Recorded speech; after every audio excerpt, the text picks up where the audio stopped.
Hallelujah, hallelujah. जिस प्रकार हमने सुना भजन संगीता में कि इज़राइल लोगों की गवाही ये थी, यदि परमेश्वर हमारे साथ ना होता तो हमारी जिंदगी क्या होती। और साथ ही साथ इतिहास की गवाही भी ये है कि यीशु जिंदा है कि नहीं। यीशु आज भी जिंदा है। कब्र ने यीशु को बंद नहीं किया। तीसरे दिन जीवित उठे यीशु मसीह, और आज हमारे जीवनों में यीशु मसीह राज्य करते हैं। और इसी बात की घोषणा हम करते हैं, यीशु जिंदा है। यदि आप अपने जीवनों में इस बात का ज्ञात है हमारे अंदर, तो खुशी के साथ, आनंद के साथ हम मिलकर ये गीत गाएं। इतिहास की गवाही है, मृत्युंजय हमें बताता है, गाए हम यीशु जिंदा है।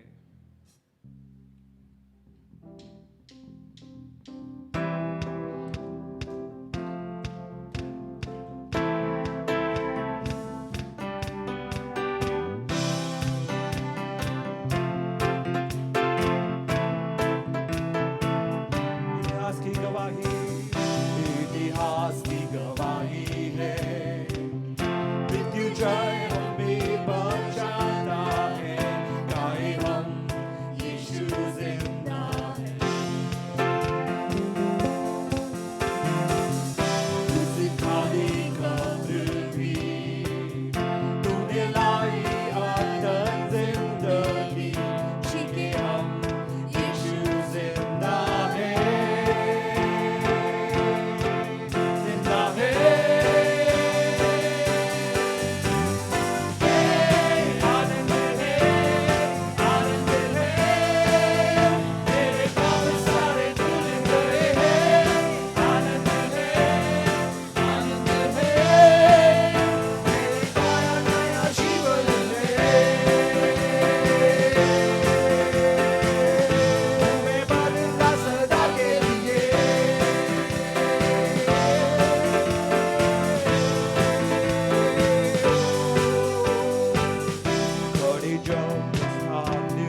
पाप सारे धुल गए,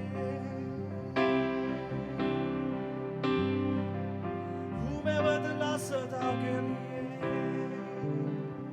आज हमारी खुशी की कारण ये है कि हमारे पाप को यीशु मसीह ने धो दिया है।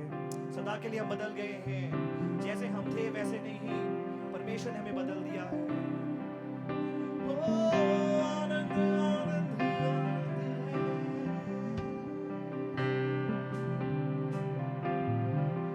तेरी महिमा आराधना यीशु यीशु। तुझसा इस जहां में और कोई नहीं, तुझ पे आसरा मेरा है ना कहीं। रहूं तेरे बाहों में प्रियतम मेरे, तू ही मेरा सर्वस्व यीशु। तुझसा इस जहां, तुझसा इस जहां में और कोई है नहीं, तुझ में आसरा मेरा है ना कहीं। रहूं तेरे बाहों में प्रियतम मेरे, तू ही मेरा सर्वस्व यीशु मेरे। आराधना तेरी आराधना यीशु मेरे, तेरी आराधना। आराधना तेरी आराधना यीशु मेरे, तेरी आराधना।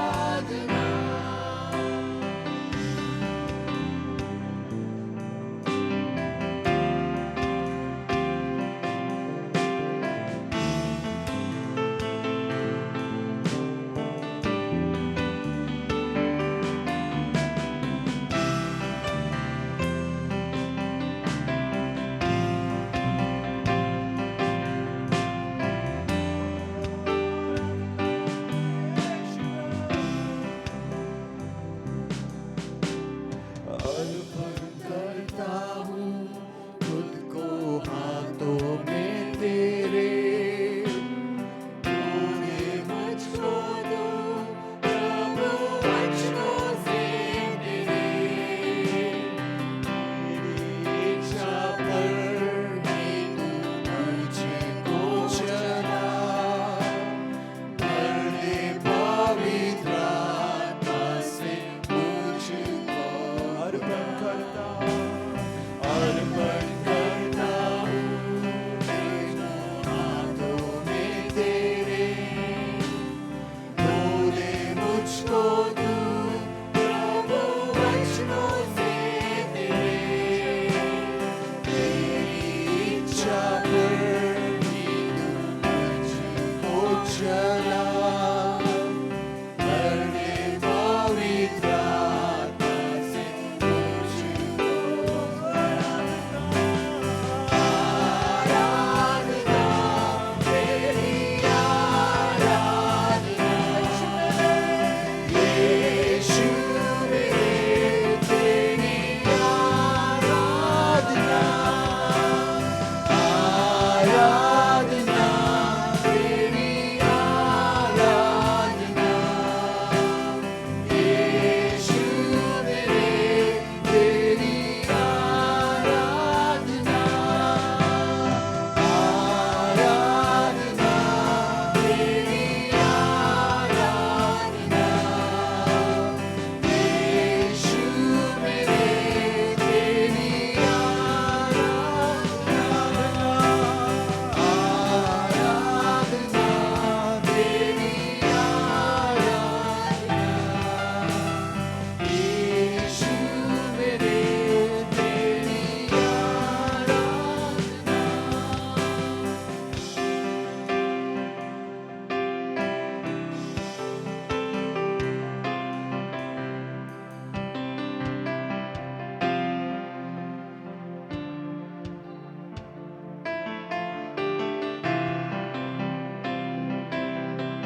पर सदा बनके रहबर मेरा, तू चलना संग खुदा, तुझ पर ही बना रहे मेरा भरोसा।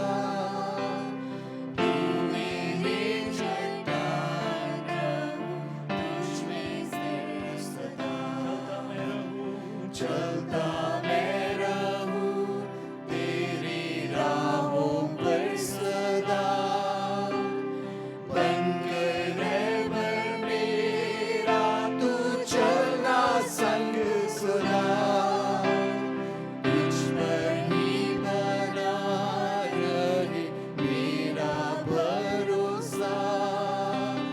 तू मेरी चट्टान रहूं, तुझ में स्थिर सदा। आराधना तेरी आराधना,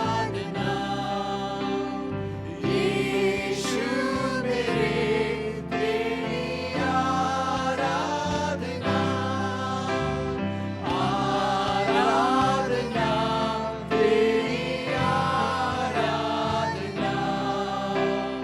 यीशु मेरे तेरी आराधना।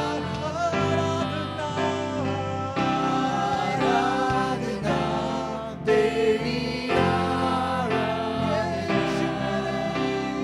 यीशु मेरे तेरी आराधना।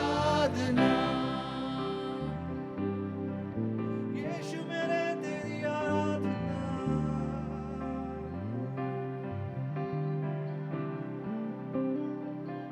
तेरा प्यार है महान। परमेश्वर के प्रेम को हम निहारे, वो महान प्यार जो जिससे परमेश्वर ने हमसे प्यार किया है।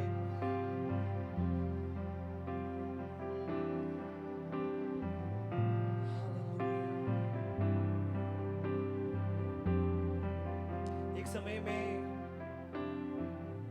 हम पाप के उसी अंधकार की ओर यात्रा कर रहे थे। कोई आशा जिंदगी में ना थी, कोई मुकाम, कोई लक्ष्य जिंदगी में ना था। उस समय परमेश्वर ने हमसे प्रेम किया, उनकी आवाज परमेश्वर ने हमें सुनाया, अपना संतान हमें बनाया, अनंत काल की जिंदगी हमें दी, जीवन में आशा परमेश्वर ने हमें दिया। क्या हम परमेश्वर को धन्यवाद दे सकते हैं? हमारी योग्यताओं से बढ़कर जिंदगी के हर एक जो भी क्वालिफिकेशन, जो भी बातें हम सोच सकते थे कि हम कर पाते, उन सब से बढ़कर परमेश्वर ने हमसे प्रेम रखा।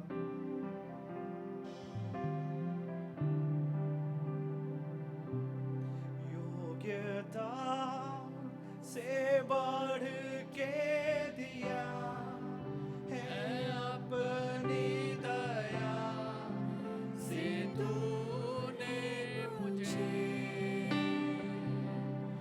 योग्यता से बढ़ के दिया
स्तुति धन्यवाद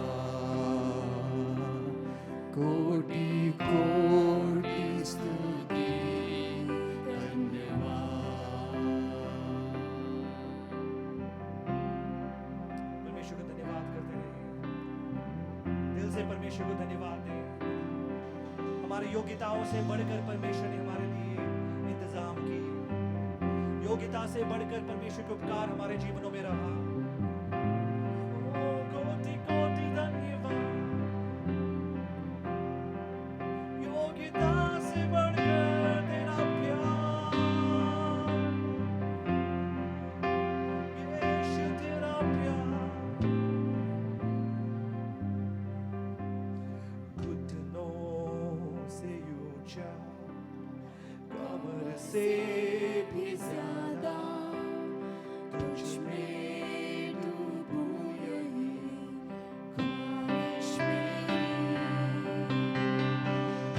घुटनों से ऊंचा कमर से भी ज्यादा तुझ में डूबूं यही ख्वाहिश मेरी घुटनों से ऊंचा कमर से भी ज्यादा तुझ में डूबूं यही ख्वाहिश मेरी घुटनों से ऊंचा कमर से भी ज्यादा तुझ में डूबूं यही ख्वाहिश मेरी तेरे प्रेम की गहराई को चौड़ाई और लंबाई को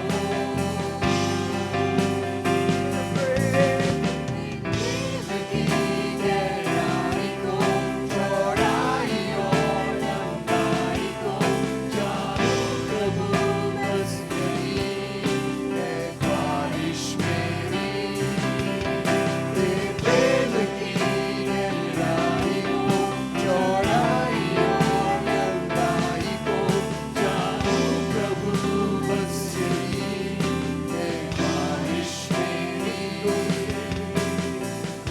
घुटनों से ऊंचा कमर से भी ज्यादा तुझ में डूबूं यही ख्वाहिश मेरी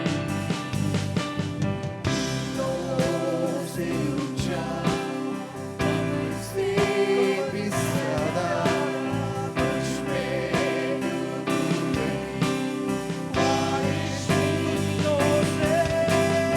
घुटनों से ऊंचा कमर से भी ज्यादा तुझ में डूबूं यही ख्वाहिश मेरी घुटनों से ऊंचा कमर से भी ज्यादा तुझ में डूबूं यही ख्वाहिश मेरी घुटनों से ऊंचा से भी ज्यादा तुझ में डूबूं यही आज सुबह के समय हमारा प्रार्थना ये हो जाए, घुटनों से ऊंचा, घुटनों से ऊंचा कमर से भी ज्यादा तुझ में डूबूं यही ख्वाहिश मेरी मैं सजदा करूं, सजदा करूं सजदा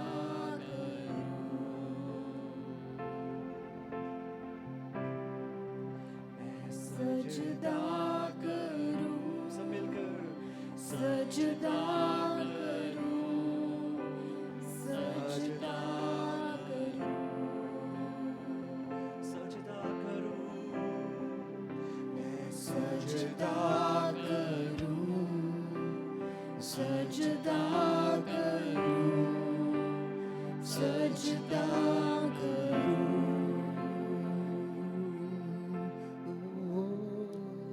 परमेश्वर आज सुबह के समय अपने जीवनों को हम आपके हजूरी में समर्पण करते हैं प्रभु। हम धन्यवादी हैं, आभारी हैं आपके प्रेम के लिए प्रभु, क्योंकि जब हम पापी ही थे, जब हमारे ऊपर किसी ने नजर नहीं डाला प्रभु, उस समय आपका ध्यान हमारे ऊपर था। आपने अपना प्रेम हमारे ऊपर दर्शाया प्रभु, अपना संतान, अपना पुत्र यीशु को हमारे लिए भेजा, जिनके कारण आज हम आपके पुत्र पुत्रियां हैं, आपके संतान हैं। और आपके संतान होने के नाते प्रभु अनंत काल के वारिस हम हैं, उस जिंदगी के वारिस हम हैं। आपके हर एक उपकारों को हम याद करते हैं प्रभु और आपको धन्यवाद देते हैं। हमारी योग्यताओं से बढ़कर प्रभु, हमारे निर्बलताओं के बावजूद प्रभु आप हमसे प्रेम रखते हैं। हमारी कमी खटियों को प्रभु जी दूर रखते हुए प्रभु आप हमसे प्रेम रखते हैं। आपका प्रेम कितना महान है, आपका प्रेम के वर्णन प्रभु हम करना चाहते हैं, ना केवल हमारे गीतों के द्वारा, शब्दों के द्वारा, हमारे जीवनों के द्वारा भी आपके प्रेम के वर्णन को प्रभु हम कर सके। आप हमें मदद करें। आगे के समय जब हम आपके चरणों में बैठते हैं, आपके वचन को सुनते हैं, प्रार्थना है वचन के द्वारा आप हम प्रत्येक जनों से बातचीत करें। आदर और महिमा हम आपको देते हैं और ये प्रार्थना हमारे उद्धारकर्ता प्रभु यीशु मसीह के नाम में हम मांगते हैं। आमीन, आमीन। कृपया सब बैठें।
Praise the Lord.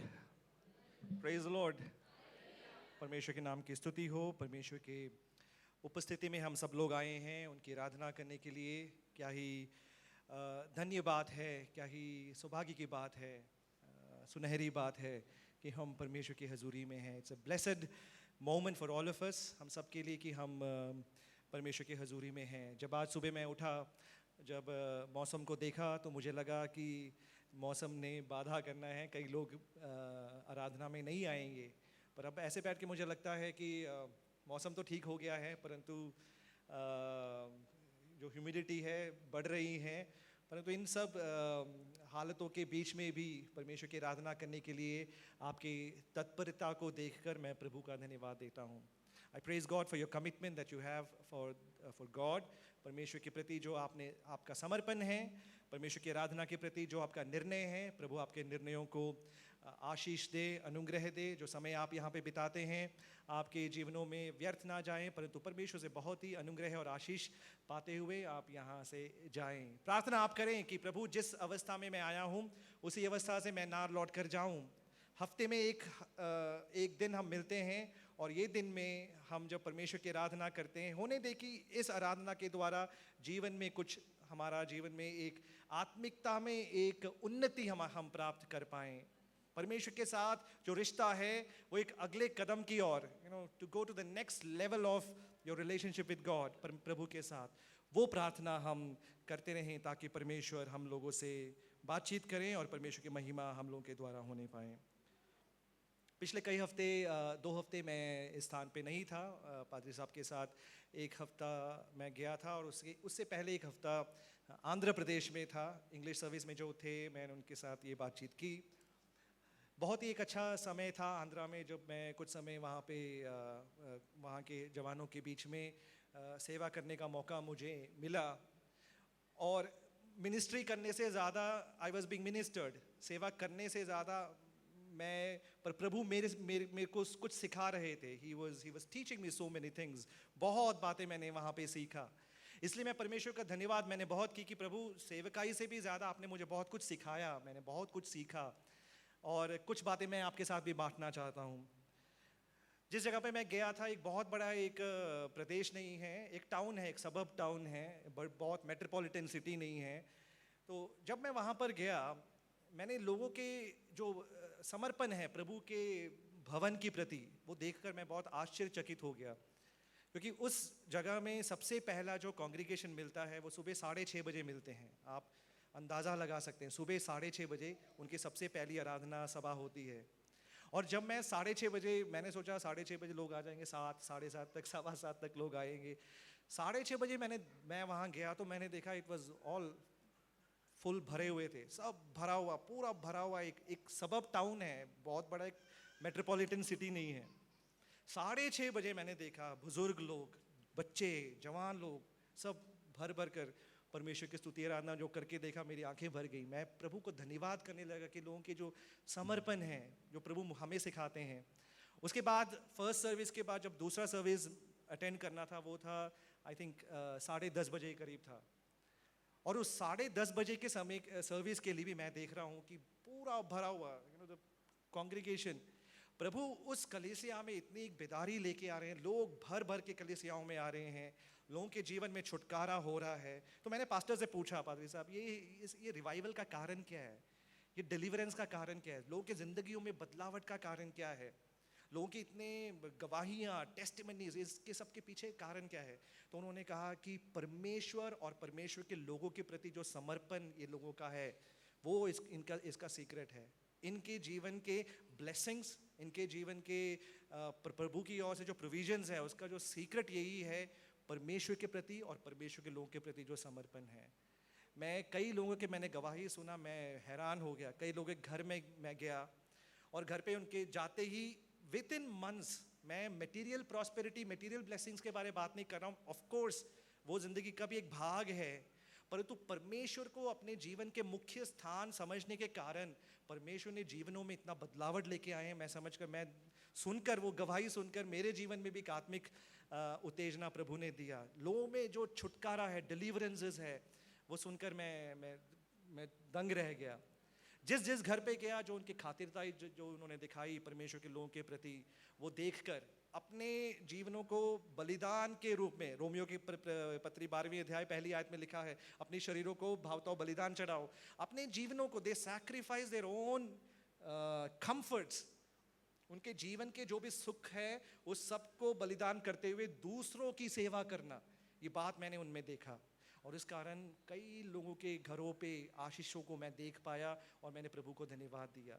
बताने का कारण ये है कि प्रभु हमको ऐसे ऐसे अपॉर्चुनिटीज़ देते हैं, ऐसे ऐसे संदर्भ देते हैं जहाँ पे हम दूसरों के साथ जब हम मिनिस्टर करते हैं हमें प्रभु कई बातें सिखाते हैं, और हमारा उत्तरदायित्व होता है कि हम ये बात को दूसरों तक बांटें, बताएं कि जीवन में आज भी आपको डिलीवरेंस हो सकता है, आप परमेश्वर के छुटकारा को आज भी पा सकते हैं। जीवन में परमेश्वर की आशीषें, परमेश्वर ने हमें बहुतायत की आशीषें भरा है, परंतु रोज जीने के लिए जो प्रभु की आशीष है वो भी आपके जीवन में आ सकता है। पर आप जब अपने जीवन को परमेश्वर के सामने समर्पण करें, ना केवल हम इतवार के विश्वासी बने परंतु जीवन भर, है ना, जो भी 7 दिन हमें मिलता है उन 7 दिनों में भी परमेश्वर की सेवा, परमेश्वर के प्रति समर्पण और परमेश्वर के प्रति एक समर्पित जिंदगी को हम बिता पाएं। आज सुबह के समय कुछ देर आपका ध्यान मैं यूहन्ना रचित सुसमाचार उसके 21वें अध्याय में मैं लेके जाना चाहता हूँ। जो लोग इंग्लिश सर्विस में थे आप कृपया मुझे माफ़ करें, क्योंकि ये संदेश है ये इंग्लिश सर्विस में मैंने बताया था, परंतु मुझे बहुत ही उस समय से लेकर मेरे अंदर एक प्रभु की ओर से प्रेरणा थी कि ये बात मैं हिंदी सर्विस में भी, हिंदी कांग्रेगेशन में भी ये बात को मैं बताऊं। यूहन्ना रचित सुसमाचार उसके 21वें अध्याय और उसके 15वीं आयत से लेकर हम पढ़ेंगे। यूहन्ना रचित सुसमाचार 21वें अध्याय 15वीं आयत से लेकर हम जैसे जैसे हम आगे आगे जाते हैं हम इस पद्यांश को हम पढ़ते रहेंगे। एक बहुत ही सुपरिचित एक पद्यांश ये है यूहन्ना रचित सुसमाचार 21वें अध्याय, जहाँ पर हम देखते हैं यीशु मसीह के पुनरुत्थान के बाद यीशु मसीह अपने कुछ समय चेलों के साथ बिताते हैं, उस समय के बारे में हम देखते हैं। परंतु यहाँ पे एक बहुत ही एक रुचिकर एक घटना यहाँ पे होती है, एक very unusual incident that is taking place in this passage. उस बात के ऊपर मैं आपका ध्यान केंद्रित करना चाहता हूँ। लगभग 12 साल पहले मुझे किसी ने एक बाइक ऑफर किया था, एक मोटर बाइक। 12 से भी ज़्यादा साल हो गए होंगे शायद, मैं इतना आई थिंक 12 साल हो गए हैं। तो उस समय जब ऑफ़र किया था, मेरी खुद की रिश्तेदार थी और उन्होंने मुझे बताया कि तुम्हारे पास कोई गाड़ी नहीं है, मैं तुम्हें एक बाइक दे देती हूँ। मुझे बड़ा खुशी हुआ कि किसी ने मुझे बाइक दिया है और मैं उस बाइक को चलाता था, बहुत खुशी से चलाया। उसके बाद प्रभु ने मुझे एक गाड़ी दी। जब गाड़ी मुझे मिली तो मैं बाइक को के ऊपर ध्यान नहीं देने लगा, मैं उस बाइक को बड़ा ही निगलेक्ट करने लगा। तो उस बाइक को निगलेक्ट करता रहा। कभी साल में एक बार उस बाइक को मैं सर्विस करूँगा और सर्विस करने के बाद फिर गराज में रख दूँगा। उसके बाद अगले साल में, क्योंकि ज़रूरी है, फिर सर्विस करूँगा, फिर गराज में रख दूँगा, चलाऊँगा नहीं। इसी प्रकार चलता रहा मेरे बाइक के साथ जो मेरा रिश्ता है। ऐसा हुआ कि मेरा एक दोस्त ने मुझसे कहा कि आप अपने बाइक मुझे दे दीजिए, अब बाइक ऐसे गराज में पड़ा हुआ है, हम चलाएंगे, हम इसको सही करेंगे, सर्विस करेंगे, हम चलाएंगे करके। तो मैंने कहा ठीक है, आप मेरे बाइक को चला सकते हैं। तो मेरे मित्र ने मेरे बाइक को लिया, साफ़ किया, सर्विस की, पॉलिश किया, हवा भरा और बाइक बहुत एकदम नया बाइक। और उस बाइक को देखकर जब मेरे दोस्त चलाने लगा तो उसको देखकर मुझे लगा यार ये तो मेरा बाइक है। मैंने इनफैक्ट इतना भी सोचा था कि इस बाइक को मैंने बेचना है। मैंने कई भाइयों से, अपने चर्च के कई भाई लोगों से बात की। मैंने कहा आप OLX में डाल देना, इसको बेचना है, इसको, क्योंकि साल में ये मुझे सिरदर्दी देते हैं, सर्विस कराना होता है, मेरे पैसे एक्स्ट्रा जाते हैं, तो बेस्ट है कि इसको मैं बेच दूं। परंतु जब मेरे दोस्त के पास वो बाइक, वही से मेरा बाइक वो चला रहे हैं, वो देखकर मुझे लगा ये मेरा बाइक वो चला रहे हैं, वो बाइक मुझे वापस चाहिए। मुझे पुनः वो बाइक मेरा बाइक है, क्योंकि बाइक कितना अच्छा है। नए बाइक से भी कई लोगों ने मुझे सलाह दी ये बाइक बिल्कुल ना बेचो, ये बाइक नए बाइक से भी मूल्य है, इसमें बहुत वैल्यूबल है। आज सुबह के समय मैं एक ऐसे व्यक्ति के बारे में बात करना चाहता हूं जो जिंदगी के, जो दुनिया के नजरिए में उसकी जिंदगी पराजित हो गई थी। ऐसा हो गया था कि उसके आगे कोई सेवा नहीं है, जिंदगी पराजय में है। परंतु परमेश्वर यीशु मसीह के साथ उसका एक एनकाउंटर हुआ जिसके कारण उसका जिंदगी पूरा बदल गया और परमेश्वर के लिए बहुत ही उपयुक्त एक व्यक्ति बना। वो व्यक्ति कोई और नहीं, वो व्यक्ति प्रेरित पतरस है, पतरस। और वो पद्यांश वो ही उनके बारे में जो यीशु मसीह ने उनको पुनः स्थापित किया, यानी कि हिंदी में उसका एक सही तर्जुमा मुझे नहीं मिल रहा है। इंग्लिश में है कि restoration, how Jesus restored him, उसको पुनः स्थापित किया, पुनः यीशु मसीह के साथ जो रिश्ता था वो रिश्ते को कायम किया और वो यीशु मसीह के लिए बहुत तेरे काम वो व्यक्ति कर पाया। उसी व्यक्ति के बारे में आज हम ध्यान देंगे, वही है प्रेरित पतरस। आज जो पद्यांश हमने ये पढ़ा है, जो पद्यांश हम पढ़ेंगे यूहन्ना रचित सुसमाचार 21वीं अध्याय, कोई मेरे लिए पढ़ें 15वीं आयत से लेकर आगे के आयतों को 18 आयत तक। यूहन्ना रचित सुसमाचार 21वीं अध्याय 15 आयत से लेकर 18 आयत तक कोई पढ़ें। भोजन करने के बाद यीशु ने शमौन पतरस से कहा, हे शमौन यूहन्ना के पुत्र, क्या तू इससे बढ़कर मुझसे प्रेम रखता है? उसने उससे कहा, हाँ प्रभु, तू तो जानता है कि मैं तुझसे प्रीति रखता हूँ। उसने उससे कहा, मेरे मेमने को चरा। उसने फिर दूसरी बार उससे कहा, हे शमौन यूहन्ना के पुत्र, क्या तू मुझसे प्रेम रखता है? उसने कहा, हाँ प्रभु, तू जानता है कि मैं तुझसे प्रीति रखता हूँ। उसने उससे कहा, मेरी भेड़ों की रखवाली कर। उसने तीसरी बार उससे कहा, हे शमौन यूहन्ना के पुत्र, क्या तू मुझसे प्रीति रखता है? पतरस उदास हुआ कि उसने उसे तीसरी बार ऐसा कहा, क्या तू मुझसे प्रीति रखता है? आगे पढ़ें। हाँ। उससे कहा, हे प्रभु, तू तो सब कुछ जानता है, तू ये जानता है कि मैं तुझसे प्रीति रखता हूँ। यीशु ने उससे कहा, मेरी भेड़ों को चरा। मैं तुझसे सच सच कहता हूँ, जब तू जवान था तो अपनी कमर बांधकर जहाँ चाहता था वहाँ फिरता था, परंतु जब तू बूढ़ा होगा तो अपने हाथ फैलाएगा और दूसरा तेरी कमर बांधकर जहाँ तू चाहेगा वहाँ तुझे ले जाएगा। आगे। उसने इन बातों से संकेत दिया कि पतरस कैसी मृत्यु से परमेश्वर की महिमा करेगा, और तब उसने उससे कहा, मेरे पीछे हो ले। हम सब इस पद्यांश को हमने कई बार सुना है, कई बार पढ़ा है, किस प्रकार यीशु मसीह पतरस को रिश्ते में पुनः स्थापित करते हैं। How Jesus restores Peter in a relationship with him.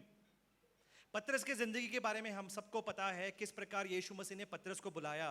पतरस मछली को पकड़ रहा था तो यीशु मसीह ने बोला कि मेरे पीछे हो ले, और पतरस ने सब कुछ छोड़ दिया और यीशु मसीह के पीछे पतरस हो गया। यीशु मसीह के साथ की जो पतरस की जिंदगी है हमेशा उस उच्च कोटि की जिंदगी नहीं थी। एक बार पहले भी मैंने पतरस के जीवन के बारे में प्रचार मैंने किया था, जिसमें मैंने बताया था कि पतरस की जिंदगी हर समय एक सक्सेसफुल मिनिस्ट्री नहीं था, एक सक्सेसफुल लाइफ नहीं था। पतरस के जीवन में भी उतार चढ़ाव आए, जैसे हम जैसे लोगों के साथ उतार चढ़ाव होता है, and we got to admit it. हमें इस बात को मानना है कि जिंदगी में उतार चढ़ाव होते हैं। हम हमेशा ये बात को मतलब इस बात के सोच में ना रहे, यीशु मसीह को अपनाने के बाद जिंदगी में हमेशा ही चढ़ाव होगा, कभी भी पराजय या उतार नहीं होगी, परंतु होगा। पतरस के जिंदगी में हम देख सकते हैं, पतरस के जिंदगी से हम देखते हैं कि पतरस के जिंदगी में बहुत अच्छा समय यीशु मसीह के साथ पतरस का था।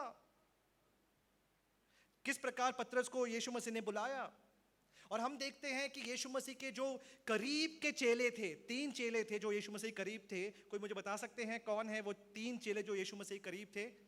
एक थे पतरस, और दूसरा यूहन्ना, और याकूब, पीटर, जॉन एंड जेम्स।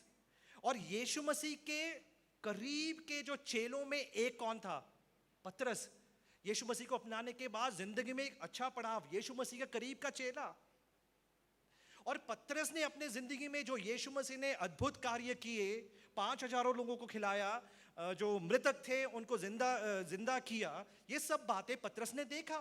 जिंदगी के अच्छा पहलू जहां पर यीशु मसीह के अद्भुत कामों को पतरस देख रहा है। पतरस दूसरे 2 चेलों के साथ यानी कि याकूब और यूहन्ना के साथ जब यीशु मसीह महिमा में परिवर्तन हो गए, द ट्रांसफॉर्मेशन ऑफ जीसस और ट्रांसफिगरेशन ऑफ जीसस, उस बात का गवाह पतरस था। पतरस ने देखा किस प्रकार यीशु मसीह को महिमा मिली। यानी कि पतरस की जिंदगी में एक अच्छा समय, एक अच्छा पड़ाव हम पतरस की जिंदगी को यदि इवैल्यूएट करें, हम बोलेंगे एक अच्छा विश्वासी जिसके जिंदगी में सफलता ही सफलता है, यीशु मसीह के साथ चलता है, अद्भुत काम देखता है, यीशु मसीह के चेलों जो क्लोज चेले हैं उनमें से एक है, और यीशु मसीह को महिमा में देखा हुआ एक चेला, और कोई चेले नहीं देख पाए, परंतु पतरस ने यीशु मसीह को महिमा में देखा. He saw Jesus in his glory. परंतु ये पतरस के जीवन में भी एक उतार का समय आया, ये पतरस के जीवन में भी चुनौती का समय आया. हम सब उस घटना को जानते हैं, वो पानी में चलने वाला जो घटना है कि नहीं? जब सारे चेले नाव में जा रहे थे तो क्या हुआ, नाव डूबने को था. तब एक सज्जन व्यक्ति आते हैं, नदी से चलते, पानी से चलते हैं, और उसके बाद पतरस ने देखा कि ये सज्जन व्यक्ति पानी में चलते हैं. तो पतरस ने क्या कहा? उसने एक रिक्वेस्ट दिया. क्या रिक्वेस्ट दिया? कि हे स्वामी, मुझे भी आप अनुमति दे तो मैं भी इस पानी में चल सकूं. तो हम देखते हैं क्या वो सफल रहा कि असफल हुआ. सफल था कि हम थोड़ा इंटरेक्ट करेंगे, सफल रहा कि असफल हुआ? असफल हुआ. पतरस वहां पे डूबने लगा सब चेलों के सामने. मैं अपने साधारण शब्दों में बताऊं तो उसकी बेइज्जती हुई कि नहीं, सब चेलों के सामने हंसी का कारण हुआ. लोगों ने निंदा किया होगा कि देखो, तुम तो बड़े दावा करते थे कि यीशु मसीह के जो करीब के चेलों में एक तुम हो, परंतु देखो तुम असफल हो गए. हम सब उस घटना को जानते हैं. यीशु मसीह क्रूसारोहण से पहले जब यीशु मसीह ने अपने चेलों को कहा कि आप लोग जागरूक रखकर क्या करो, प्रार्थना करो, स्टे अवेक एंड प्रे. और हम देखते हैं यीशु मसीह आते हैं गेत्सेमने के बगीचा में. हम देखते हैं यीशु मसीह आकर देखते हैं चेले प्रार्थना कर रहे हैं कि क्या कर रहे हैं, सो रहे हैं. एक ऐसा समय जब यीशु मसीह को पतरस की इतनी जरूरत थी, उस समय में पतरस क्या कर रहे हैं? एक ऐसा असफल व्यक्ति जो एक मानिए में मैं कह सकता हूं कि यीशु मसीह ने अपने इनर सर्कल को इसलिए चुना होगा कि ये हर समय जाग के यीशु मसीह के साथ रहें, सतर्क रहें, परंतु ये पतरस क्या कर रहे हैं? सो रहे हैं. और एक और ऐसा घटना हुआ कि हम देखते हैं जब यीशु मसीह की सुनवाई हो रही थी, यीशु मसीह के आखिरी समयों में जब महायाजक के सामने यीशु मसीह की सुनवाई हो रही थी, पतरस आग के सामने अपने हाथ को सेक रहा था, और उस समय एक लड़की आती है और कहती है कि आपको भी मैंने देखा है. कहां पर? उस यीशु के साथ, आप भी उनके झुंड के एक व्यक्ति हो. तो पतरस ने क्या कहा? अरे, यीशु नाम को भी मैंने कभी जिंदगी में सुना ही नहीं है. कितना पराजित व्यक्ति. जीवन में सफलता है, बहुत सारी सफलताओं को उसने अपने जीवन में हासिल किया, पर सफलताओं के बीच में भी उसके जीवन में उतार के बहुत सारे घटनाएं हुई. A man who had all highs in life, but at the same time he had all lows in life as well. A real man just like us. मेरे और आपके मानंद, मेरे और आपके जैसे एक वास्तविक व्यक्ति जिसके जीवन में उतार चढ़ाव आता है. और उसके जीवन में जब उतार आया तो उसने सोचा कि अब ये खत्म है, इसके आगे और मेरे लिए रास्ता नहीं है, आशा नहीं है, आशा को खो दिया था. वही हम आज देखेंगे कि यीशु मसीह के साथ एक मुलाकात ने उसकी जिंदगी को बदल दिया. एक ऐसा व्यक्ति जिसने यीशु मसीह को पहले जाना था, एक ऐसा व्यक्ति जो एक शूरवीर था, सेवकाई के मानंद में नाम में एक शूरवीर था, पर ऐसा व्यक्ति अपने जीवन के उतार के समय में यीशु मसीह के साथ का एक मुलाकात ने उसके जीवन को पुनः स्थापित की.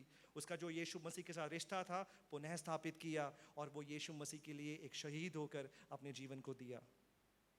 आज मुझे सुनने वाले आप में से कई ऐसे लोग हैं जो आप इस अवस्था में हैं, आपके जीवन में आप उस उतार के समय में हैं. हो सकता है आपने यीशु मसीह को धिक्कारा हो सकता है आत्मिकता में आप इतने गिर गए हैं कि आपको लगता है कि आगे आशा है ही नहीं. वास्तविकता है, दिस इज अ फैक्ट, ये रियलिटी है. हम हर समय में उस माउंटेन एक्सपीरियंस में नहीं रहते हैं, उस पहाड़ के उस ग्लोरियस एक्सपीरियंस में नहीं रहते हैं. कई बार हम गिर जाते हैं, हम इंसान होने के नाते. इसलिए पौलुस कहता है कि मैं उस दिन का इंतजार में हूं जब मेरा नश्वर शरीर अनश्वर शरीर में बदल जाएगा. तब तक मैं इस नाशवान शरीर में हूं, ये पाप करने वाले शरीर में हूं, मैं गिर जाता हूं, परंतु परमेश्वर का अनुग्रह मेरे जीवन में कम नहीं था. तो आज हम देखेंगे यीशु मसीह के साथ जो मुलाकात पतरस की हुई, उसके जीवन को बदल दिया. आज आपके और मेरे जीवन को भी बदल सकता है. यीशु मसीह के साथ यदि आप मुलाकात करेंगे. आप में से कई ऐसे होंगे जो आपकी प्रार्थना की जिंदगी में आप गिर गए हैं. कई महीनों में, कई सालों से आप प्रार्थना नहीं कर रहे हैं और जिंदगी ऐसे चल रहा है. आज परमेश्वर आपसे कहते हैं यीशु मसीह के साथ एक बार और मुलाकात करें, आपकी ज़िंदगी को पुनः स्थापित परमेश्वर करेगा। आप उस गिल्ट में ना रहें। कई लोग उस गिल्ट में रहते हैं कि मैंने इतना बड़ा घोर पाप किया है, अब मेरे जीवन में कोई आशा की बात है ही नहीं। परंतु पतरस की जिंदगी से हम देख सकते हैं किस प्रकार परमेश्वर ने उसके जीवन को बदल दिया। आज के इस संदेश का जो पृष्ठभूमि को मैं थोड़ा बताना चाहता हूं, ये पद्यांश का, हम देख सकते हैं यीशु मसीह का क्रूसारोहण हुआ। अब पतरस के लाइफ को देखें। पतरस ने यीशु मसीह को धिक्कारा, यीशु बोला कि यीशु मसीह को तो मैं जानता ही नहीं। पतरस के मनोभाव को जरा समझें आप। पतरस किस प्रकार के मनोभाव रख रहा होगा? अरे मेरे स्वामी को तो मैंने धिक्कार दिया, मैं ही था वो व्यक्ति जिसने उसको पकड़वाया। जब यीशु मसीह क्रूस पे चढ़े होंगे, पतरस के अंदर का विचार क्या होगा? मैं ही वो व्यक्ति, आई एम रिस्पॉन्सिबल, मेरी रिस्पॉन्सिबिलिटी थी कि यीशु मसीह को बचाए। मैं अपने इमेजिनेशन में सोच रहा हूं, आप भी मेरे साथ सोच सकते हैं पतरस किस प्रकार सोच रहा होगा कि मैं ही, मेरी जिम्मेदारी थी और मैं ही जिम्मेदार हूं यीशु मसीह को क्रूस पे चढ़ाने के लिए। इस मनोभाव के साथ पतरस अपने जिंदगी को आगे बिता रहा है। जीवन में कोई आशा नहीं है। यीशु मसीह क्रूस पे हैं और यीशु मसीह तीसरे दिन जी उठे हैं। मैं थोड़ा सारांश कर इसका बताना चाहता हूं। और उसके बाद यीशु मसीह जब जी उठे, यीशु मसीह अपने चेलों से मिले।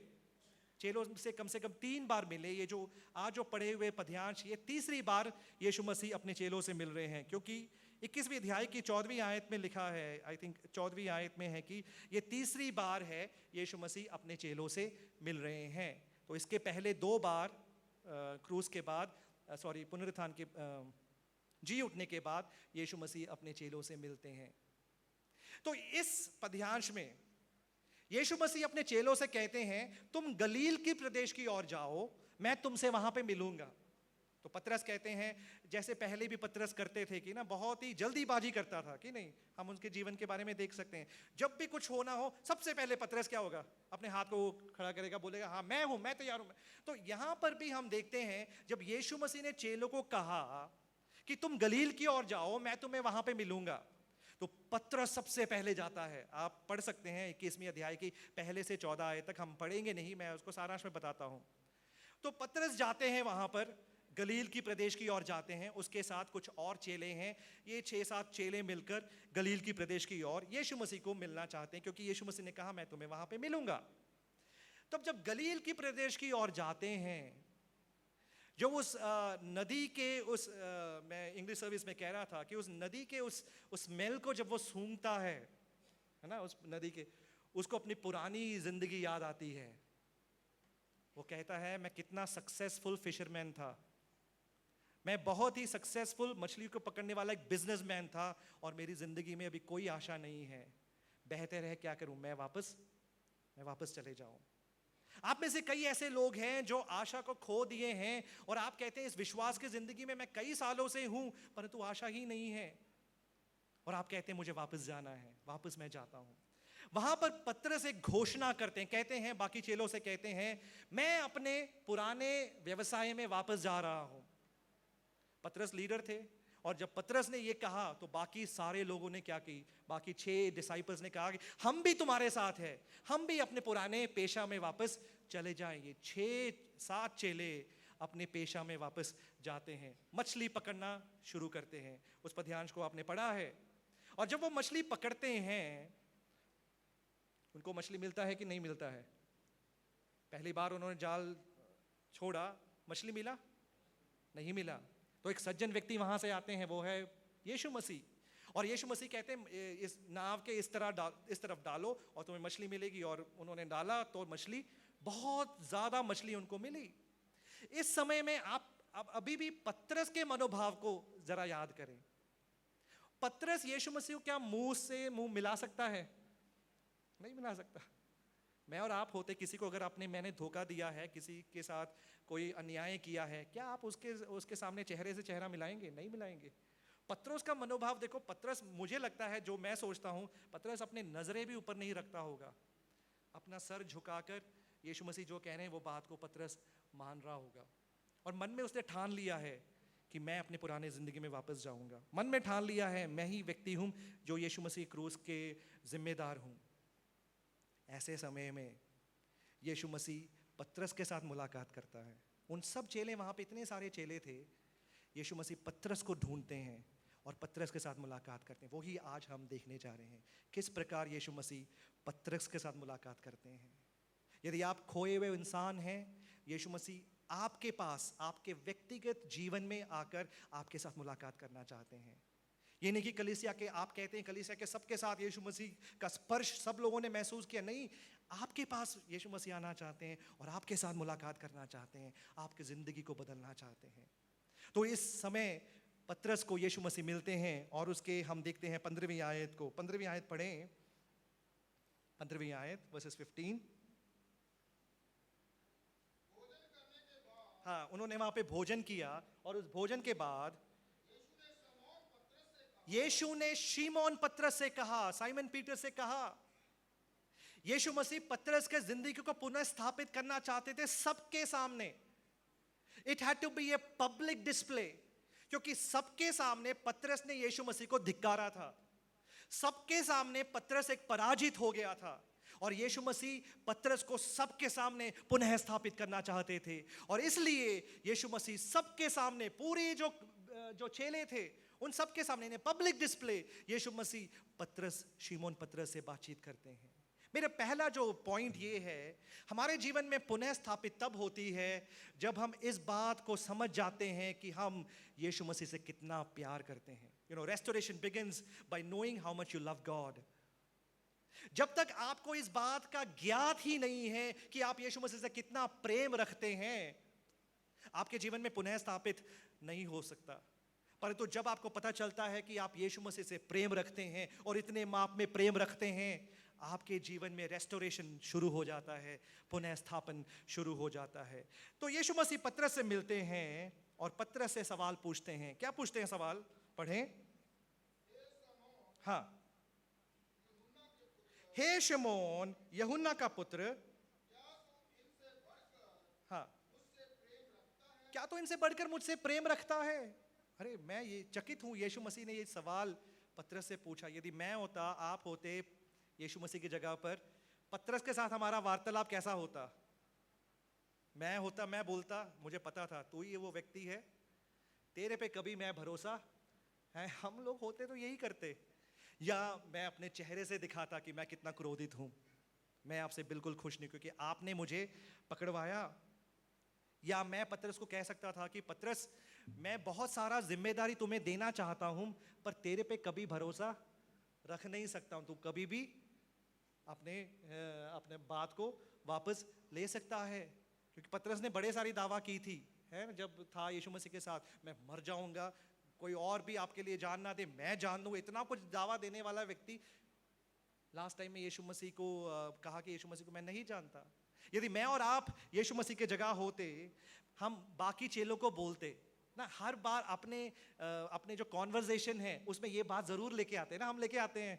कोई किसी ने कुछ गलत किया हो तो हर बार वो लेके आना होता है कि उसको, हाँ तूने किया है, ये तू ही है ना हम बोलते हैं ये बात। हम भी यही करते यदि हम यीशु मसीह की जगह होते। यदि हम यीशु मसीह की जगह होते, हमने उनको मतलब सिर मुंह मोड़कर हम चले जाते। यदि यीशु मसीह के पास कोई आइडिया नहीं है तो वो हमसे मांगते, क्योंकि हमें पता है लोगों के साथ कैसा बर्ताव करना है जो हमसे भी बुरा पाप करते हैं। हमारे पास बहुत आइडियाज़ है कि नहीं, कैसे हम लोगों के साथ बर्ताव करना चाहिए। यीशु मसीह हमसे पूछते कि बताओ जरा कैसे बर्ताव। यीशु मसीह ने ये कुछ नहीं किया। यीशु मसीह ने पतरस से एक सवाल पूछा, हे शिमोन पतरस, यूहन्ना का पुत्र, क्या तुम इनसे ज़्यादा मुझसे प्रेम रखते हो? यीशु मसीह पतरस से कुछ सवाल यहाँ पे करते हैं और सवाल बहुत ही इम्पोर्टेंट है, उस सवाल की गहराई को समझना कि यीशु मसीह क्यों इस प्रकार की बात करते हैं। यीशु मसीह पतरस से इस प्रकार कहते हैं, पहला जो सवाल है आप उसमें ध्यान से देखना, पहले सवाल में क्या लिखा है? शिमोन, यूहन्ना का पुत्र, क्या तुम मुझसे इनसे ज्यादा प्रेम रखते हो? अब मैं और आप अगर पतरस की जगह होते तो मैं बोलता कि यीशु मसीह आदमी बदल गया है, मेरा नाम अब क्या है? शिमोन नहीं है, मेरा नाम क्या है? मेरा नाम तो पतरस है, पर आप मुझे क्या बुला रहे हैं? वहां पे लिखा है शिमोन, शिमोन यूहन्ना का पुत्र, क्या इनसे ज्यादा तुम मुझसे? ये ऐसा होता है जैसे हमारे मम्मी लोग, अगर आप मम्मी लोग हैं तो आप अपने बच्चों को यदि जब बच्चे कुछ गलत करें, आप कैसे प्यार से नहीं बोलते, आप जोर के बुलाते हैं कि नहीं, नाम लेकर। यानी कि आप कई कई लोग ये भी बोलते हैं, मतलब इस पिता का बच्चा है, क्या तू ये गलत क्यों कर रहा है, जोर के बोलते हैं। वही एक टोन है यहाँ पर। अगर पतरस को लगता होगा यीशु मसीह पूछ रहे हैं, शिमोन यूना का पुत्र, क्या इनसे ज्यादा तुम मुझसे प्रेम रखते हो?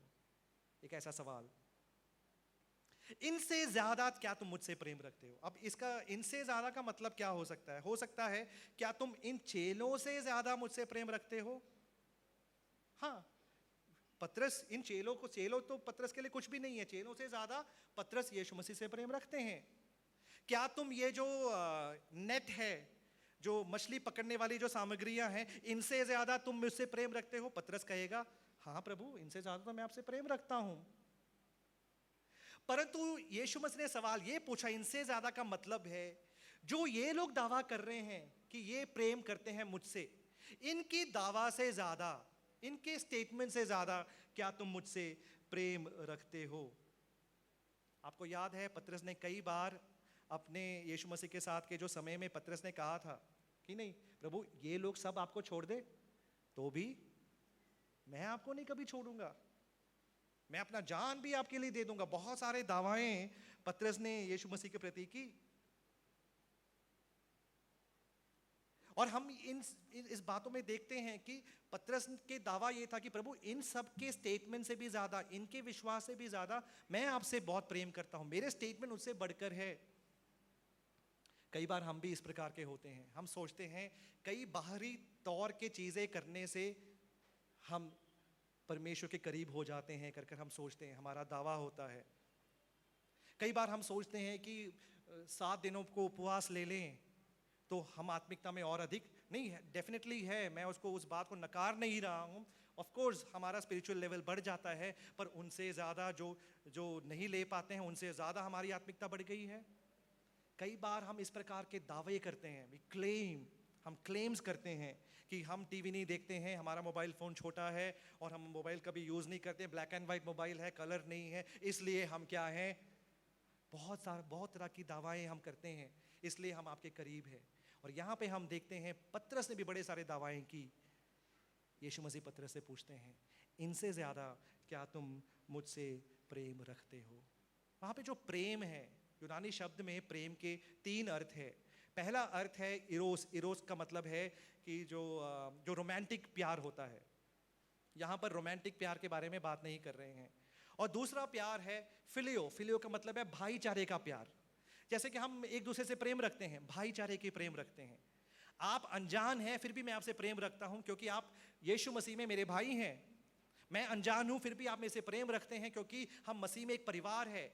वो है अगापाओ प्यार, अगापे प्यार, फिलियो प्यार। और तीसरा प्यार है अगापे प्यार। अगापे प्यार है जो परमेश्वर का प्यार है, जो है अनकंडीशनल प्यार। उसमें कोई शर्त नहीं है, बिना शर्त के प्यार रखना। और यीशु मसीह भी हमसे चाहते हैं हम एक दूसरे को बिना शर्त से प्रेम रखें।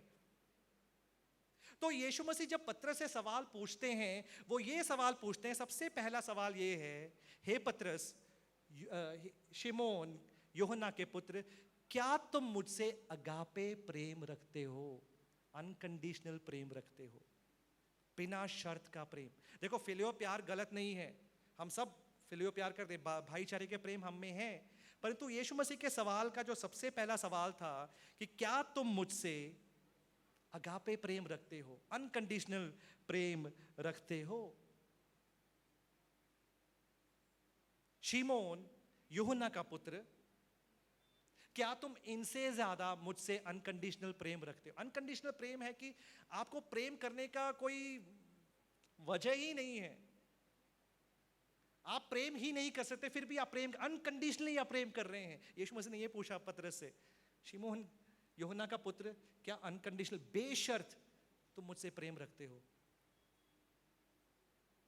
और वहां पे पतरस का जवाब क्या था? आप देखें पतरस का जवाब क्या था। पतरस ने क्या जवाब दिया? उसने उससे कहा, हाँ प्रभु, तू तो जानता है हाँ, कि मैं तुझसे प्रीति रखता हूं। तू तो जानता है मैं तुझसे प्रीति रखता हूं। और वहां पर पतरस का जवाब था, मैं आपको अगापे अनकंडीशनल प्यार नहीं करता हूं, मैं भाईचारे के प्रेम आपसे करता हूं। वहां पे यदि आप यूनानी तर्जुमा को देखें, वहां पे कहते हैं I love you Lord but not with an agape love, I love you with a phileo kind of a love. एक भाईचारे, मैं उस स्तर तक नहीं पहुंचा हूं। वो ही इज वेरी ऑनेस्ट, सही बोल रहा है। परमेश्वर के सामने हम क्या नाटक कर सकते हैं कि नहीं?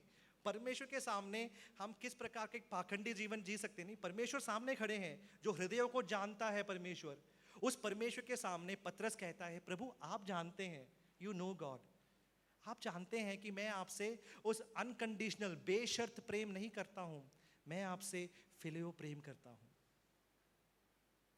यीशु मसीह दोबारा सवाल पूछते हैं, दूसरी बार सवाल पूछते हैं। और आप देखें पहले सवाल और दूसरे सवाल में क्या अंतर है। दूसरे सवाल को पढ़ें।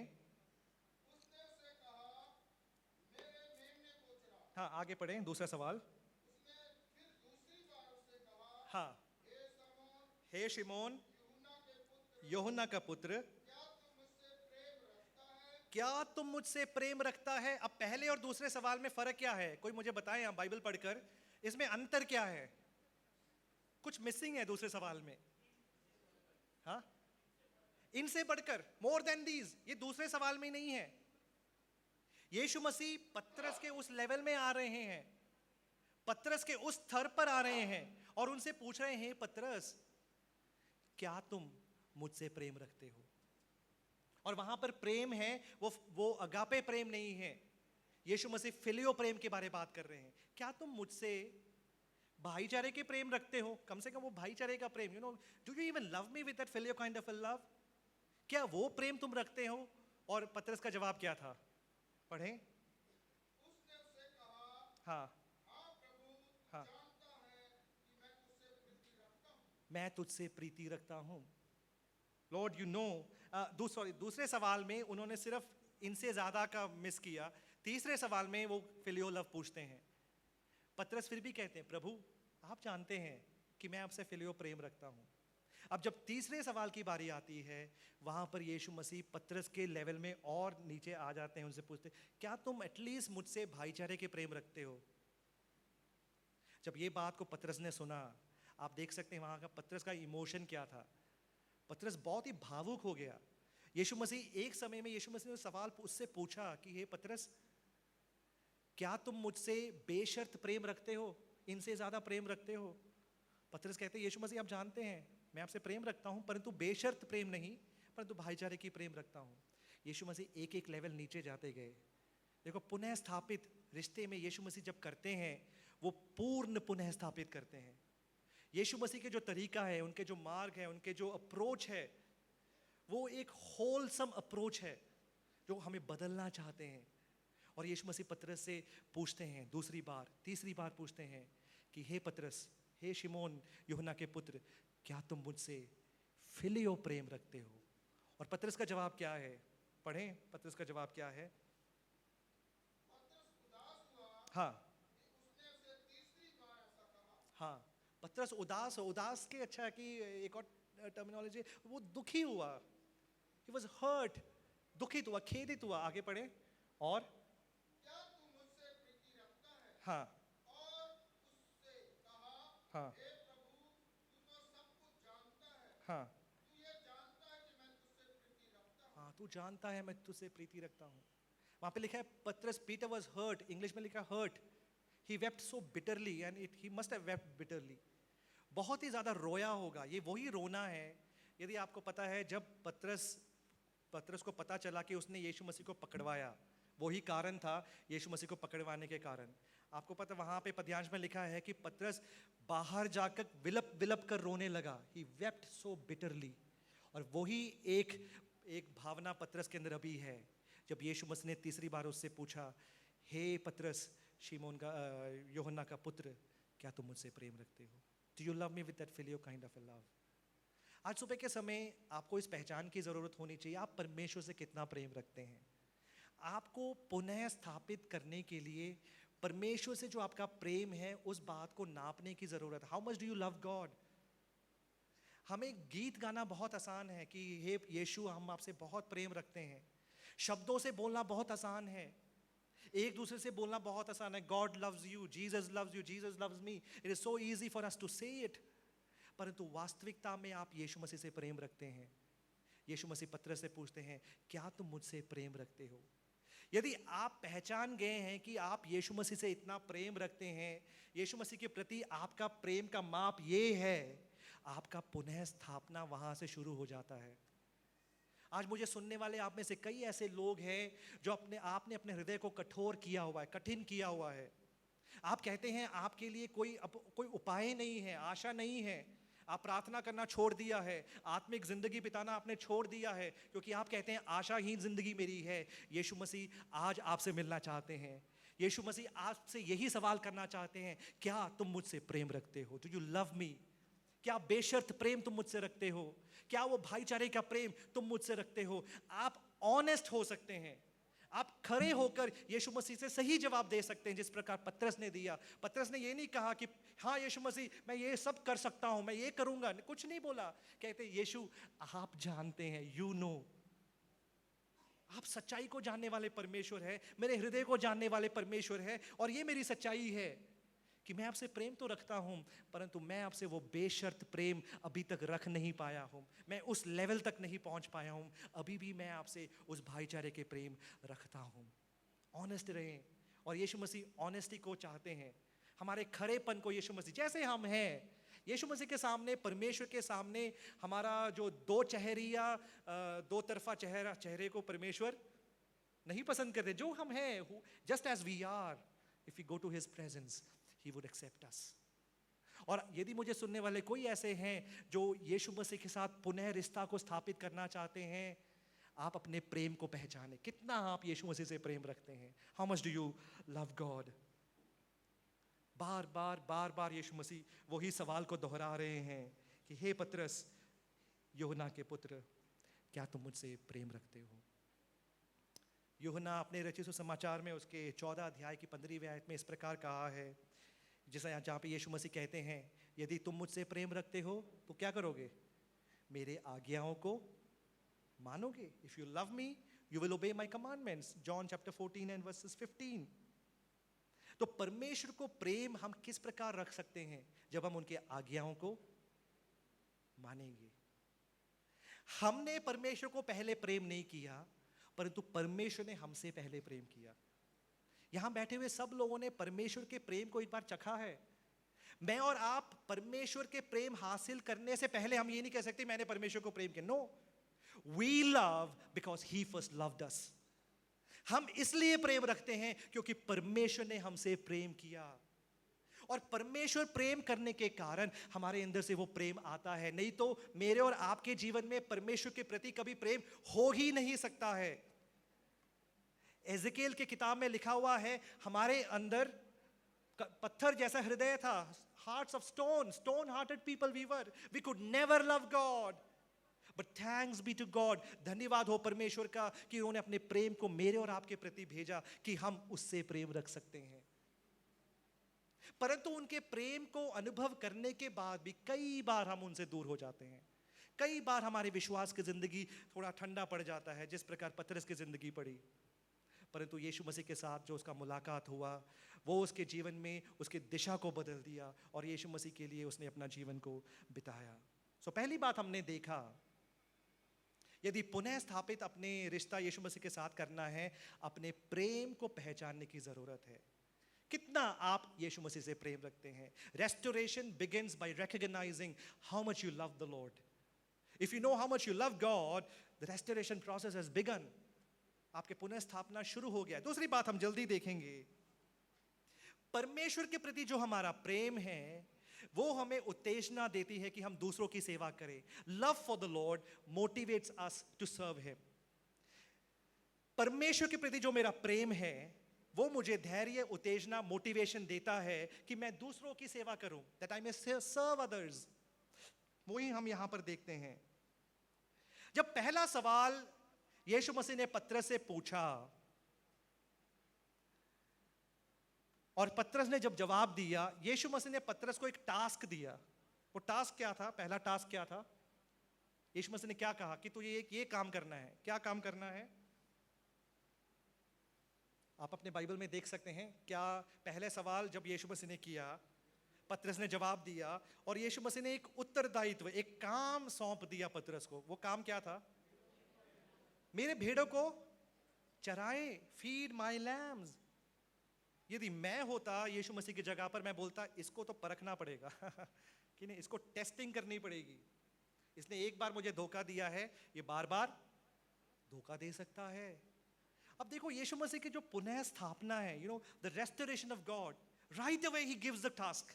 उसी समय उसको एक कमीशन दे, टास्क दे देते हैं, मेरे भेड़ों को। किसके भेड़ों को? I am giving you my responsibility, I am giving you all these. What a restoration we get from God। जो पुनः स्थापना यीशु मसीह हमारे साथ करते हैं, इस संसार में कोई भी नहीं कर सकता। क्योंकि लोग फायदे को देखते हैं कि जिंदगी में फायदे क्या क्या हैं, किस प्रकार के फायदे होंगे। यीशु मसीह ने पतरस के जीवन से क्या फायदा देखा होगा? बल्कि एक लॉस होगा। इस पतरस को यदि मैं रिस्पॉन्सिबिलिटीज दूं, हो सकता है ये मुझे कल और छोड़ दें, दिखा रहे हैं, मेरे साथ रिश्ता को स्थापित ना करें, he may leave me, but still Jesus is commissioning him. यीशु मसीह के साथ जो हमारा प्यार है वो हमें उत्तेजना देते हैं कि हम दूसरों की सेवा करें। वहां पे लिखा है feed my lambs, in English it says feed my lambs, मेरे भेड़ों को चराएं।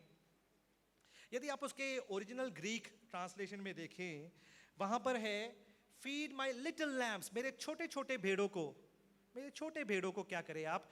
चलाएं। इंग्लिश में डिमिनिटिव होता है, हम उसको डिमिनिटिव बोलते हैं, फीड माई लिटिल लैम्ब, मेरे छोटे छोटे भेड़।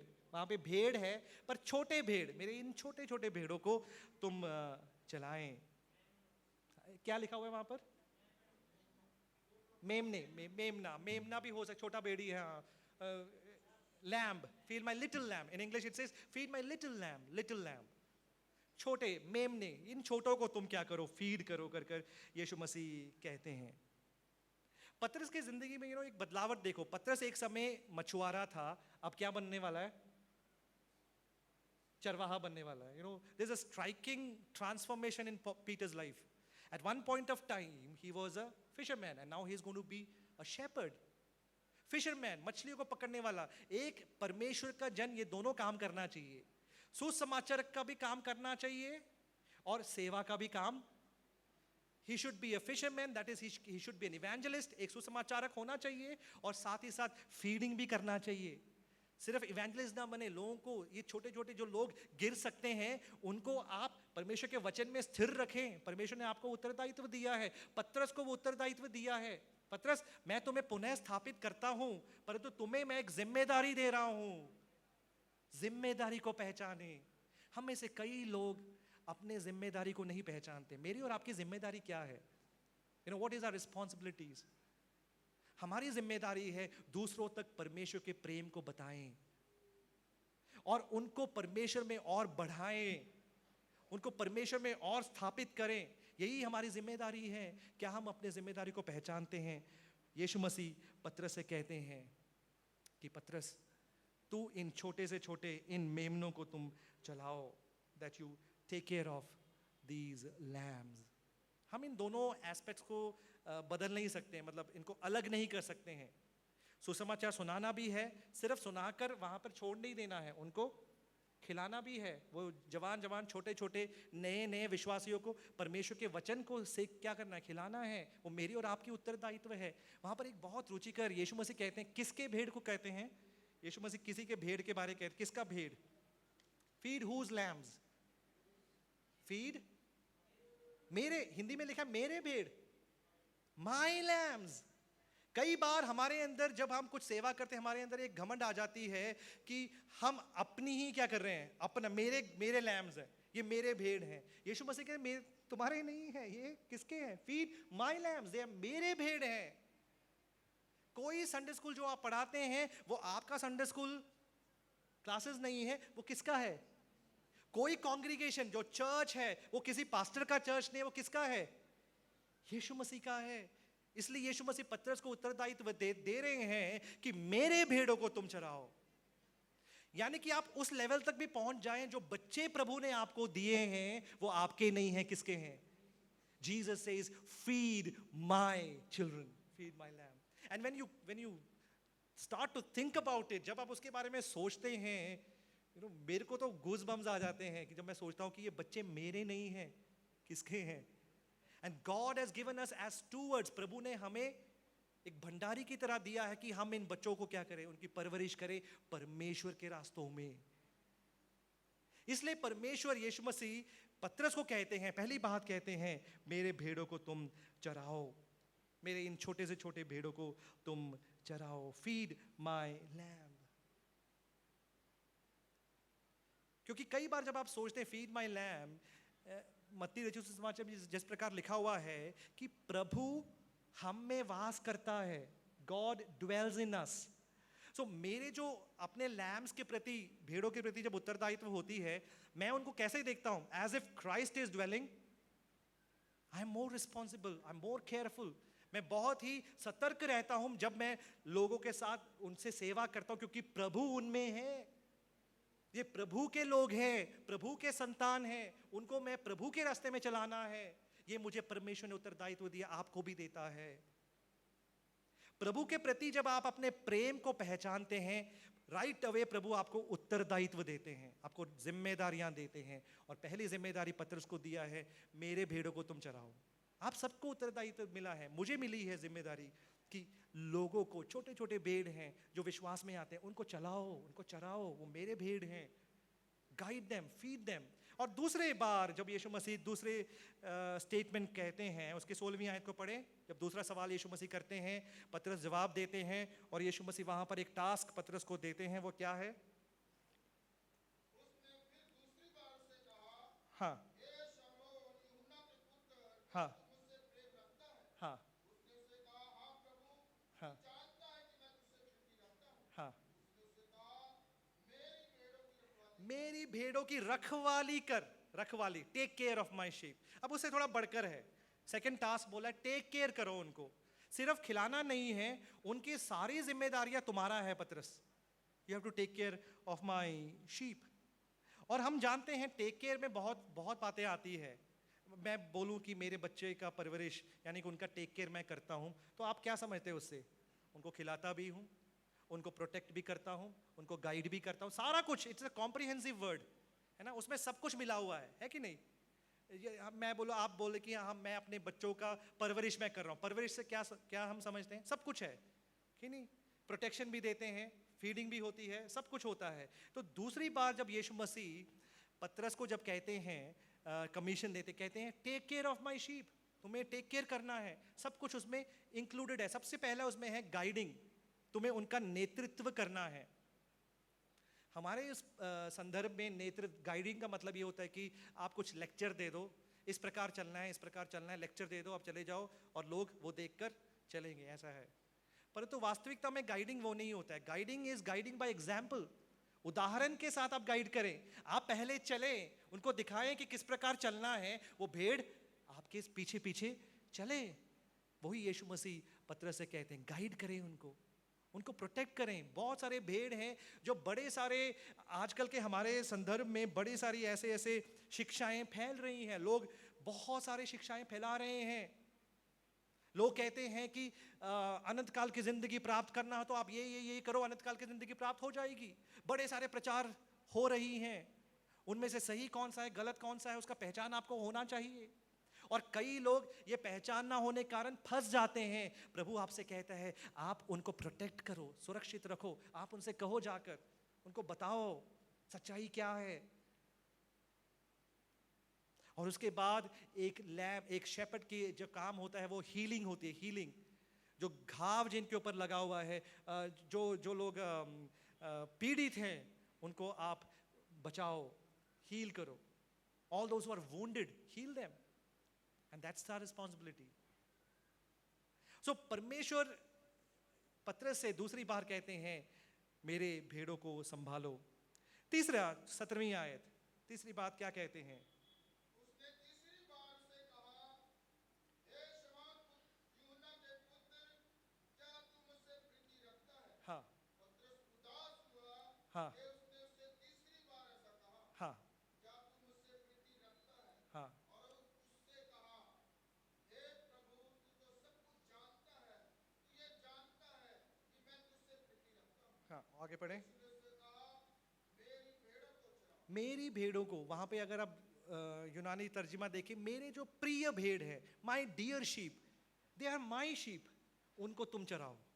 क्या रिस्पॉन्सिबिलिटीज प्रभु पतरस को देते, मेरे भेड़। आपको पता है इसे यूहन्ना के रचित समाचार में कुछ आयतों में जब यीशु मसीह कहते हैं वो मेरे भेड़ हैं, they are my sheep hears my voice, मेरे भेड़ मेरी आवाज को सुनते हैं। अब यीशु मसीह पतरस से क्या कहते हैं, मेरी भेड़ों को कौन चराओ, पतरस तुम चराओ। बहुत बड़ी बात है, बहुत बड़ी जिम्मेदारी प्रभु पतरस को देते हैं। ये यीशु मसीह का पुनः स्थापना करने का एक प्रक्रिया है। This is God's process of restoration. यदि मैं और आप किसी को पुनः स्थापना करते, हम उनको टेस्टिंग पीरियड में डालते कि नहीं, ट्रायल पीरियड है, 3 साल बाद हम देखेंगे आप किस प्रकार है, उसके बाद हम देखेंगे कि आप वापस पुनः स्थापना। यीशु मसीह ने तुरंत उसी समय जब पतरस ने कहा हे प्रभु सच्चाई ये है, मैं आपसे इतना प्रेम रखता हूँ, इतना ही कर पाया हूँ, जब वो ऑनेस्ट रहा, प्रभु ने उसको एक उत्तरदायित्व दिया, he gave him a commission, मेरे भेड़ों को तुम चराओ। और तीसरी और आखिरी बात हम सुनेंगे, हम देखेंगे और हम समाप्त करेंगे। तीसरी बात उसकी 18वीं आयत को पढ़े। 18वीं आयत, मैं तुझसे सच सच कहता हूँ जब तू जवान था हाँ तो अपनी कमर बांध कर हाँ जहाँ जाता था वहाँ फिरता था, हाँ परंतु जब तू बूढ़ा होगा हाँ तो अपने हाथ फैलाएगा और दूसरा तेरी कमर बांध कर जहाँ तू ना चाहेगा वहाँ तुझे ले जाएगा। हाँ, आगे पढ़े। उसने इन बातों से संकेत दिया हाँ कि पतरस कैसी मृत्यु से परमेश्वर की महिमा करेगा। हाँ और तब उसने उससे कहा हाँ, मेरे पीछे हो ले। मेरे पीछे हो ले। एक पुनः स्थापित जिंदगी, उसका एक पहचान ये है, वो यीशु मसीह के पीछे हो लेते हैं। A restored life is characterized by following Jesus, no matter what. यहां पे यीशु मसीह पतरस से कहते हैं मेरे पीछे हो ले, और वहां उसका जो अगर आप ग्रामर देखें वो कहते हैं कि मेरे पीछे होते जाएं, you keep on following me no matter what, keep on following me. Peter obeyed him. और पतरस ने वहां पर यीशु मसीह का पीछा करना शुरू किया और अपने जीवन को न्योछावर कर कर उसने ये बताया कि ये यीशु मसीह, मैं तुझसे प्यार करता हूं। By giving his life, Peter declared it that Jesus, I love you much more than all these things. He lived a life that characterized a believer in the Lord. आज सुबह के समय यदि आप में से कोई ऐसे हैं जो अभी भी उस सूखापन की अवस्था है, and it is a fact, ये वास्तविकता है, हम कोई हेवनली रेलम में ना रहें, हम वास्तविकता के बारे में बात करें। Let's talk reality. Life is full of ups and downs. जिंदगी उतार चढ़ाव की जिंदगी है। कई बार हम उठते हैं और कई बार गिर जाते हैं, पर कई लोग जब गिर जाते हैं पवित्र आत्मा उनको याद दिलाते हैं कि उनको उठने का जरूरत है, उठने की जरूरत है, और आप उठ जाते हैं। और कई लोग के जिंदगी में पवित्र आत्मा को आपने इतना दबा दिया है कि पवित्र आत्मा आपकी सेवा नहीं कर रहे हैं। Holy Spirit is not ministering to you and you are still lying down. आप फिर भी नीचे गिरे हुए हैं। आपको उठने का समय है, जरूरत है उठने का, पुनः स्थापना की जरूरत है। आप अनुमति दे पवित्र आत्मा को कि आपके साथ आप बातचीत करें, आपकी सेवा करें। Let the Holy Spirit minister to all of us. और कई ऐसे लोग जो सूखापन की अवस्था में हैं, ये समय है। यीशु आपसे पूछते हैं आप कितना यीशु मसीह से प्रेम रखते हैं। आपने घोर पाप किया होगा, you may have done a very grievous sin, पर बाइबल कहते हैं यीशु मसीह का लहू हमारे सब पापों से हमें धोते हैं, हमें शुद्ध करते हैं। The blood of Jesus cleanses us, makes us all new, reconciles us with God. What a wonderful God we have. कितना महान परमेश्वर की सेवा हम करते हैं। ये पुनः स्थापना का समय है। हम सब अपनी आंखों को बंद करें। यदि आपको लगता है कि आपके जीवन में पुनः स्थापना की जरूरत है, एक रिकंसाइलेशन की जरूरत है, एक रेस्टोरेशन की जरूरत है, एक वापसी की जरूरत है,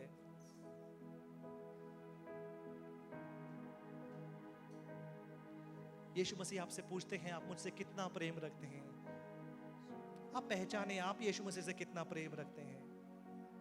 परमेश्वर के सामने आप जैसे हैं वैसे हो सकते हैं, सही बता सकते हैं।